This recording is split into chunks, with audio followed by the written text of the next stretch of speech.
ನಿರ್ಣಾಯಕ ಹಂತಕ್ಕೆ D gang ವಿರುದ್ಧದ ಕೇಸ್ ಬಂದು ನಿಂತಿದೆ. ಕೊಲೆ ಕೇಸ್ ಆರೋಪಿ ದರ್ಶನ್ಗೆ ಇವತ್ತು ಬಿಗ್ ಡೇ ಆಗಿದೆ. ಇಂದು ದರ್ಶನ್ ಪವಿತ್ರ ಗೌಡ ಕೋರ್ಟ್ಗೆ ಹಾಜರಾಗ್ತಾರೆ. ನಿರ್ಣಾಯಕ ಹಂತಕ್ಕೆ ಬಂದು ನಿಂತ ಡಿ ಗ್ಯಾಂಗ್ ವಿರುದ್ಧದ ಕೇಸ್. ಕೊಲೆ ಕೇಸ್ ಆರೋಪಿ ದರ್ಶನ್ಗೆ ಇವತ್ತು ಬಹಳ ಬಿಗ್ ಡೇ. ಇಂದು ದರ್ಶನ್ ಪವಿತ್ರ ಗೌಡ ಕೋರ್ಟ್ಗೆ ಹಾಜರಾಗ್ತಾರೆ. 64ನೇ ಸಿಸಿಎಚ್ ಕೋರ್ಟ್ಗೆ ಆರೋಪಿಗಳು ಹಾಜರಾಗ್ತಾರೆ. ಡಿ ಗ್ಯಾಂಗ್ ವಿರುದ್ಧ ಇವತ್ತು ಚಾರ್ಜ್ ಫ್ರೇಮ್ ನಿಗದಿಯನ್ನ ಮಾಡಲಾಗುತ್ತೆ. ಕೊಲೆ ಕೇಸ್ನ 17 ಆರೋಪಿಗಳು ಕೂಡ ಇಂದು ಹಾಜರಾಗ್ತಾರೆ. 64ನೇ ಸಿಸಿಎಚ್ ಕೋರ್ಟ್ನಲ್ಲಿ ಆರೋಪಿಗಳು ಹಾಜರಾಗಬೇಕಾಗುತ್ತೆ.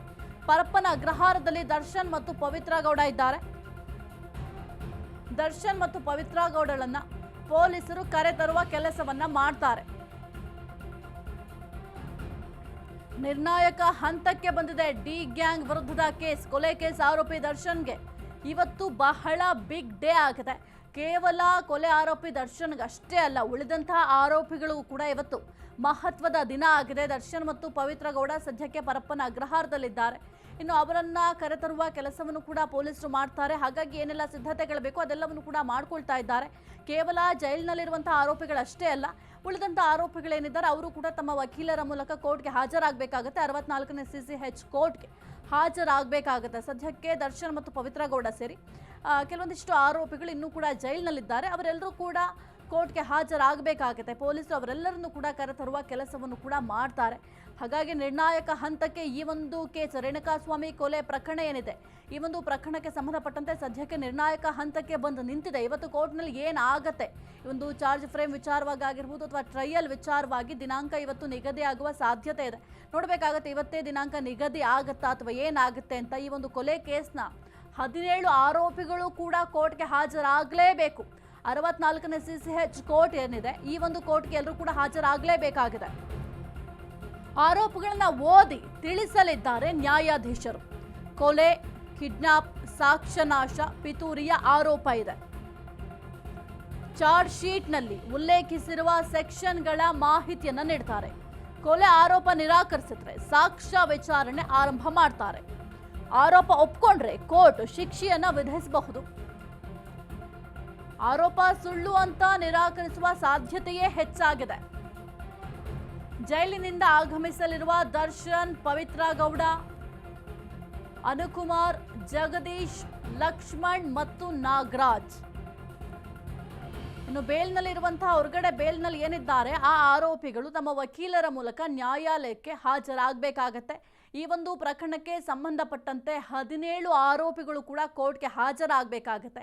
ಆ ಒಂದು ಸಂದರ್ಭದಲ್ಲಿ ನ್ಯಾಯಾಧೀಶರು ನೇರವಾಗಿ ಅಂದರೆ ಈ ಆರೋಪಿಗಳ ಮೇಲೆ ಏನು ಆರೋಪವನ್ನು ಹೊರಿಸಲಾಗಿದೆ ಅದರ ಬಗ್ಗೆ ಪ್ರಶ್ನೆಯನ್ನು ಮಾಡ್ತಾರೆ. ಮುಖ್ಯವಾಗಿ ಒಂದು ಕೊಲೆ ಆಗಿರಬಹುದು, ಕಿಡ್ನಾಪ್ ಆಗಿರಬಹುದು, ಸಾಕ್ಷ್ಯನಾಶಕ್ಕೆ ಯತ್ನವನ್ನು ಮಾಡಿದ್ರು ಎಂಬ ಆರೋಪ ಕೂಡ ಇದೆ, ಪಿತೂರಿಯ ಆರೋಪ ಕೂಡ ಇದೆ. ಇದೆಲ್ಲದರ ಬಗ್ಗೆ ಕೂಡ ಪ್ರಶ್ನೆಯನ್ನು ಮಾಡ್ತಾರೆ. ಜೊತೆಗೆ ಏನು ಕೆಲವೊಂದಿಷ್ಟು ಸೆಕ್ಷನ್ಗಳನ್ನು ಹಾಕಲಾಗಿದೆ ಆ ಒಂದು ಸೆಕ್ಷನ್ಗಳ ಮಾಹಿತಿಯನ್ನು ಕೊಡ್ತಾರೆ. ಇನ್ನು ರೇಣುಕಾಸ್ವಾಮಿ ಕಿಡ್ನಾಪ್ಗೆ ಸೂಚಿಸಿದ್ದೇ ದರ್ಶನ್ ಅಂತ ಹೇಳಲಾಗ್ತಾ ಇತ್ತು.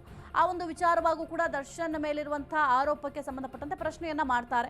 ಅಪಹರಣಕ್ಕೆ ಹುಡುಗರನ್ನ ಕಳಿಸಿದ್ದು ಅವರೇ ಎಂಬ ಮಾಹಿತಿ ಇತ್ತು. ಪಟ್ಟಣಗೆರೆ ಶೆಡ್ನಲ್ಲಿ ರೇಣುಕಾಸ್ವಾಮಿ ಮೇಲೆ ಹಲ್ಲೆಯನ್ನ ಮಾಡಿದ್ದಾರೆ ಅಂತ ದರ್ಶನ್ ಮೇಲೆ ಆರೋಪ ಇದೆ. ಇದೆಲ್ಲದರ ಬಗ್ಗೆ ಕೂಡ ನ್ಯಾಯಾಧೀಶರು ನೇರವಾಗಿ ದರ್ಶನ್ ಅವರನ್ನ ಪ್ರಶ್ನೆ ಕೂಡ ಮಾಡ್ತಾರೆ. ಅದಾದ ನಂತರ ಇಲ್ಲಿ ಪವಿತ್ರ ಗೌಡ ಪಾತ್ರ ಆಗಿರಬಹುದು ಅಥವಾ ಅನುಕುಮಾರ್ ಆಗಿರ್ಬೋದು, ಲಕ್ಷ್ಮಣ್ ಆಗಿರ್ಬೋದು, ಉಳಿದ ಆರೋಪಿಗಳೇನಿದ್ದಾರೆ ಅವರ ಮೇಲೆ ಸದ್ಯಕ್ಕೆ ಏನೆಲ್ಲ ಪ್ರಕರಣಗಳು ದಾಖಲಾಗಿದೆ, ಜೊತೆಗೆ ಕೆಲವೊಂದಿಷ್ಟು ಸೆಕ್ಷನ್ಗಳನ್ನು ಹಾಕಲಾಗಿದೆ. ಆ ಒಂದು ಸೆಕ್ಷನ್ಗಳ ಮಾಹಿತಿಯನ್ನು ಆರೋಪಿಗಳಿಗೆ ಕೊಡ್ತಾರೆ. ಅದಾದ ನಂತರ ಈ ಒಂದು ಪ್ರಕರಣವನ್ನು ನೀವು ಒಪ್ಕೊಳ್ತೀರಾ ಅಥವಾ ಈ ಒಂದು ಕೇಸನ್ನು ಮುಂದುವರಿಸ್ತೀರಾ ಅಂತ ಕೂಡ ಕೇಳ್ತಾರೆ. ಆ ಒಂದು ಸಂದರ್ಭದಲ್ಲಿ ಪ್ರಕರಣವನ್ನು ಒಪ್ಪಿಕೊಳ್ಳಲ್ಲ ಅನಿಸುತ್ತೆ, ಅದನ್ನು ನಿರಾಕರಣೆ ಕೂಡ ಮಾಡ್ತಾರೆ. ಅದಾದ ನಂತರ ಇಲ್ಲ ನಾವು ಕೇಸನ್ನು ಮುಂದುವರಿಸ್ತೀವಿ ಅಂತ ಹೇಳಿದ್ರೆ ಏನು ಈಗ ಸದ್ಯಕ್ಕೆ ಸಾಕ್ಷ್ಯಗಳನ್ನ ಸಂಗ್ರಹ ಮಾಡಲಾಗಿದೆ ಅದರ ವಿಚಾರಣೆ ಕೂಡ ಪ್ರಾರಂಭ ಮಾಡ್ತಾರೆ. ನೋಡಬೇಕಾಗತ್ತೆ ಇವತ್ತು ಕೋರ್ಟ್ನಲ್ಲಿ ಏನಾಗತ್ತೆ ಅಂತ. ಯಾಕೆಂದರೆ 17 ಆರೋಪಿಗಳಿಗೂ ಕೂಡ ಇವತ್ತು ಮಹತ್ವದ ದಿನ ಆಗಿದೆ. ಆ ಒಂದು 17 ಆರೋಪಿಗಳು ಕೂಡ ಸದ್ಯಕ್ಕೆ ನ್ಯಾಯಾಲಯಕ್ಕೆ ಹಾಜರಾಗಬೇಕು. ಜೊತೆಗೆ ನ್ಯಾಯಾಧೀಶರು ಕೇಳುವಂತಹ ಪ್ರಶ್ನೆಗೆ ಸರಿಯಾದ ಉತ್ತರವನ್ನು ಕೊಡಬೇಕಾಗತ್ತೆ. ಮುಖ್ಯವಾಗಿ ಈ ಒಂದು ಪ್ರಕರಣ ಯಾವಾಗ ಪ್ರಾರಂಭ ಆಯಿತು ಅದರಿಂದ ಹಿಡಿದು ಎಂಡ್ವರೆಗೂ ಪ್ರಶ್ನೆಯನ್ನ ಮಾಡ್ತಾರೆ. ಇಂದು ದರ್ಶನ್, ಪವಿತ್ರ ಗೌಡ ಕೋರ್ಟ್ಗೆ ಹಾಜರಾಗ್ತಾರೆ. ಅನುಕುಮಾರ್, ಜಗದೀಶ್, ಲಕ್ಷ್ಮಣ್ ಮತ್ತು ನಾಗರಾಜ್ ಬೇಲ್ನಲ್ಲಿರುವ ಆರೋಪಿಗಳು ಕೂಡ ಕೋರ್ಟ್ಗೆ ಹಾಜರಾಗಬೇಕಾಗುತ್ತೆ. ಭದ್ರತೆಯಲ್ಲಿ ಆರೋಪಿಗಳನ್ನ ಕರೆತರಲು ಖಾಕಿ ಸಕಲ ರೀತಿಯಲ್ಲೂ ಕೂಡ ಸಿದ್ಧತೆಯನ್ನ ಮಾಡಿಕೊಳ್ತಾ ಇದೆ. ಇಂದು ದರ್ಶನ್ ಪವಿತ್ರ ಗೌಡ ಕೋರ್ಟ್ಗೆ ಹಾಜರಾಗ್ತಾರೆ.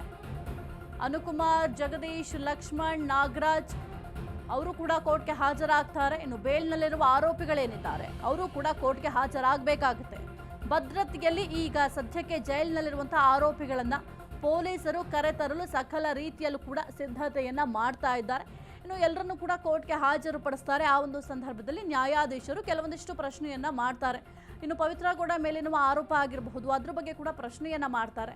ರೇಣುಕಾಸ್ವಾಮಿ ನಂಬರ್ ಅಡ್ರೆಸ್ ಅನ್ನ ಪವನ್ ಪಡೆದಿದ್ದ ಅಂತ ಕೂಡ ಹೇಳಲಾಗಿತ್ತು. ಆ ಒಂದು ವಿಚಾರವಾಗಿ ಪ್ರಶ್ನೆಯನ್ನ ಮಾಡ್ತಾರೆ. ಪವಿತ್ರ ಗೌಡಗೆ ಲೊಕೇಶನ್ ಅನ್ನ ರೇಣುಕಾಸ್ವಾಮಿ ಕಳುಹಿಸಿದ್ದ, ಅದೆಲ್ಲದರ ಬಗ್ಗೆ ಕೂಡ ಪ್ರಶ್ನೆಯನ್ನ ಮಾಡ್ತಾರೆ. ಯಾಕೆಂದ್ರೆ ಪೊಲೀಸರು ಈಗ ಆಲ್ರೆಡಿ ಸಾಕಷ್ಟು ಟೆಕ್ನಿಕಲ್ ಎವಿಡೆನ್ಸ್ ಏನಿದಾವೆ ಅವೆಲ್ಲವನ್ನು ಕೂಡ ಕಲೆ ಹಾಕುವ ಕೆಲಸವನ್ನು ಕೂಡ ಮಾಡಿದ್ದಾರೆ. ಇನ್ನು ಪವಿತ್ರ ಗೌಡ ಮೇಲೆ ಚಪ್ಪಲಿಯಿಂದ ರೇಣುಕಾಸ್ವಾಮಿಯ ಮೇಲೆ ಹಲ್ಲೆ ಮಾಡಿದ್ದಾರೆ ಎಂಬ ಆರೋಪ ಕೂಡ ಕೇಳಿ ಬಂದಿತ್ತು. ಜೊತೆಗೆ ಆ ಒಂದು ವಿಚಾರಕ್ಕೆ ಸಂಬಂಧಪಟ್ಟಂತೆ ಕೆಲವೊಂದಿಷ್ಟು ಸಾಕ್ಷ್ಯಗಳು ಕೂಡ ಇದೆ ಅಂತ ಹೇಳಲಾಗಿತ್ತು. ಅದೆಲ್ಲದರ ಬಗ್ಗೆ ಕೂಡ ಪ್ರಶ್ನೆಯನ್ನ ಮಾಡ್ತಾರೆ. ಹೆಚ್ಚಿನ ಮಾಹಿತಿ ನೀಡ್ತಾ ನಮ್ಮ ಪ್ರತಿನಿಧಿ ಅಭಿಷೇಕ್, ಇವತ್ತು 17 ಆರೋಪಿಗಳೇನಿದ್ದಾರೆ ರೇಣುಕಾಸ್ವಾಮಿ ಕೊಲೆ ಪ್ರಕರಣಕ್ಕೆ ಸಂಬಂಧಪಟ್ಟಂತೆ ಅವರೆಲ್ಲರಿಗೂ ಕೂಡ ಬಹಳ ಮಹತ್ವದ ದಿನ ಇವತ್ತು ಏನಾಗುತ್ತೆ ನ್ಯಾಯಾಲಯದಲ್ಲಿ?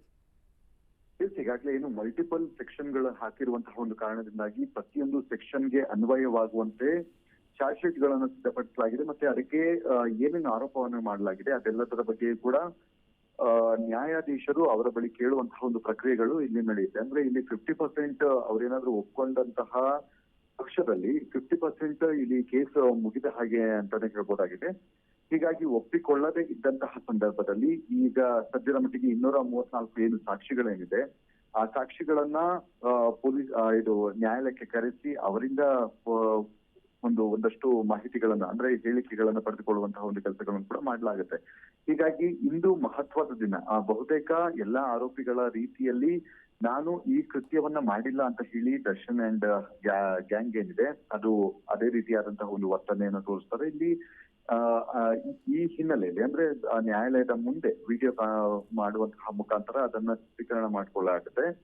ಅಂದ್ರೆ ಅವರು ಫಿಸಿಕಲಿ ಒಪ್ಕೊಂಡಿದಾರ ಇಲ್ವಾ ಅನ್ನುವಂಥದ್ದು ಕೂಡ ಇಲ್ಲಿ ಮಹತ್ವವನ್ನು ಪಡೆದುಕೊಳ್ಳುವಂತಹ ಒಂದು ಕಾರಣದಿಂದಾಗಿ ಸದ್ಯದ ಮಟ್ಟಿಗೆ ಅವರು ಏನು ಹೇಳಿಕೆಯನ್ನ ಕೊಡ್ತಾರೆ ಅದು ದಾಖಲಾಗುತ್ತೆ. ನಂತರ ಅದರ ಟ್ರಯಲ್ಗಳೇನಿದೆ ಆ ಟ್ರಯಲ್ಗಳ ಮುಂದಿನ ಹಂತದ ಅಂದ್ರೆ ಮುಂದಿನ ದಿನಗಳಲ್ಲಿ ನಡೆಯಲಿದೆ ಅಂತಾನೆ ಹೇಳ್ಬೋದಾಗಿದೆ. ಇಲ್ಲಿ ಸದ್ಯದ ಮಟ್ಟಿಗೆ ಅವರ ಅಷ್ಟು ಜನರ ಹೇಳಿಕೆಗಳನ್ನ ದಾಖಲು ಮಾಡುವಂತಹ ಮುಖಾಂತರ ನ್ಯಾಯಾಲಯದ ಒಂದು ಪ್ರಕ್ರಿಯೆಗಳಿಗೆ ಮೊದಲ ಒಂದು ಹೆಜ್ಜೆ ಇಟ್ಟಂತಾಗುತ್ತೆ. ಹೀಗಾಗಿ ಸದ್ಯ ಇಂದು ಫಿಸಿಕಲಿ ಅವರು 17 ಜನ ಏನಿದ್ದಾರೆ ಫಿಸಿಕಲಿ ಹಾಜರಾಗಬೇಕಾಗುತ್ತೆ. ಫಿಸಿಕಲಿ ಹಾಜರಾಗಿ ಅವರ ಬಳಿ ಪ್ರತಿಯೊಬ್ಬರ ಬಳಿಯೂ ಕೂಡ ಕೇಳಲಾಗುತ್ತೆ. ಅಂದ್ರೆ ನೀವು ನಿಮ್ಮ ಮೇಲೆ ಈ ರೀತಿಯಾದಂತಹ ಒಂದು ಆರೋಪ ಇದೆ, ನೀವು ಅದನ್ನ ಒಪ್ಕೊಳ್ತೀರಾ ಇಲ್ವಾ ಅಂತ ಹೇಳಿ ಖುದ್ದು ಜಡ್ಜ್ ಅವರನ್ನ ಪ್ರಶ್ನೆಯನ್ನ ಮಾಡ್ತಾರೆ.